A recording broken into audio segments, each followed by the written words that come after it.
Notre Dame's Final Four win over UConn was shocking. Here's how it happened. Notre Dame didn't play a completely perfect game to upset the previously undefeated Connecticut Huskies in the Final Four. But an Aiko gun-ball deep two-point game-winning shot made sure it was enough. The Fighting Irish played well defensively for stretches, shot well from the field, and had just a little bit of luck to seal the deal for a trip to the national championship game.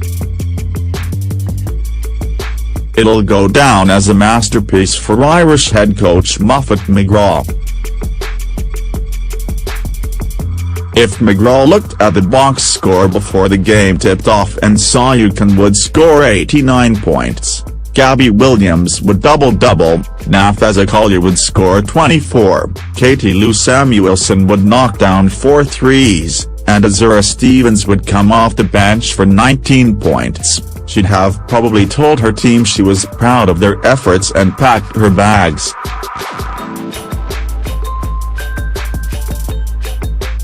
But Notre Dame had flashes of brilliance that contained Connecticut's unearthly powers for periods of time that made just enough of a difference to bridge the talent gap. This wasn't supposed to be the Irish's game after all. They lost 4 role players to ACL injuries over the season, and Connecticut couldn't possibly lose in back-to-back seasons in the Final Four.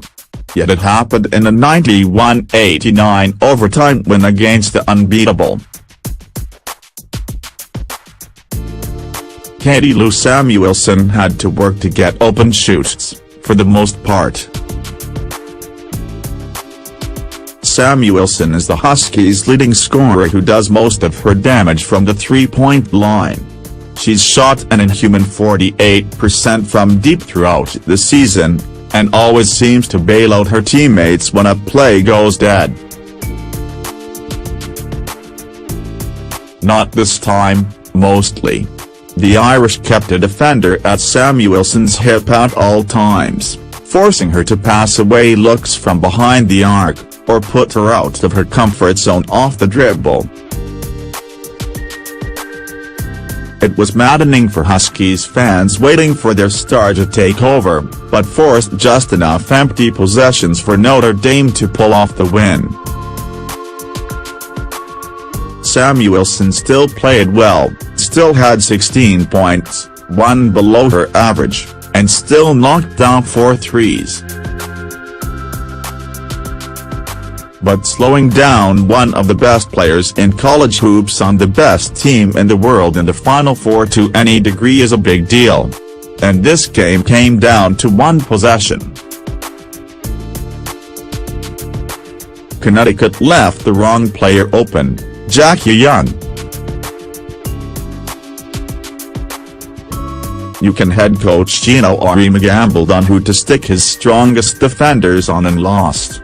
Of course, his picks were logical, as Young was Notre Dame's 4th best scorer this season. Who knew she'd explode for 32 points?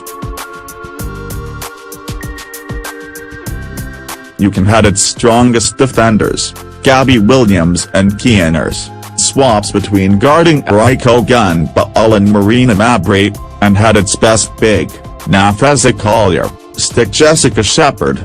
Connecticut wanted to make Notre Dame's others step up.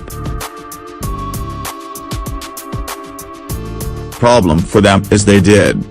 Everyone underestimated Young's ability to shoot from deep, get to the line and drive the lane. She had 32 points on 10 made shots, 2 from deep, and 10 free throws. Notre Dame gambled on who to defend to. But the Irish guessed right.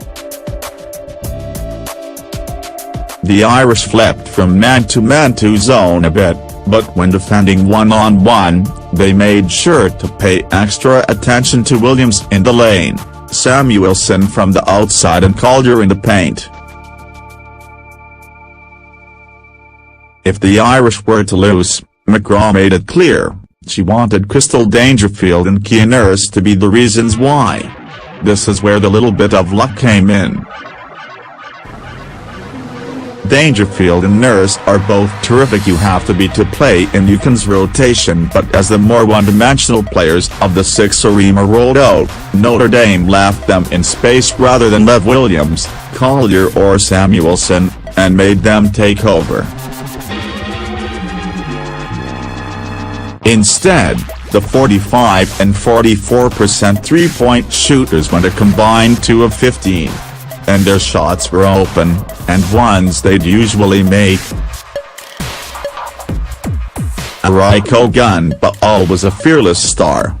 Notre Dame rides through the highs and lows of its undaunted leading scorer, Gun, who has the confidence to shoot out of her slumps at any moment. At points it can be admirable, while others it's frustrating, but they needed her unwavering confidence to knock off the Huskies. And that's exactly what she brought. Gun didn't have a great opening half, and only shot 9 of the 21 from the field, but she showed up in the clutch. She scored 15 of the Irish's final 32 points in the fourth quarter by way of drives, mid-range jumpers, foul shots and threes. She was an offensive threat in every way. Though no shot will be remembered more than her game-winning shot over the outstretched arms of Collier. That's where she cemented herself as a Notre Dame legend.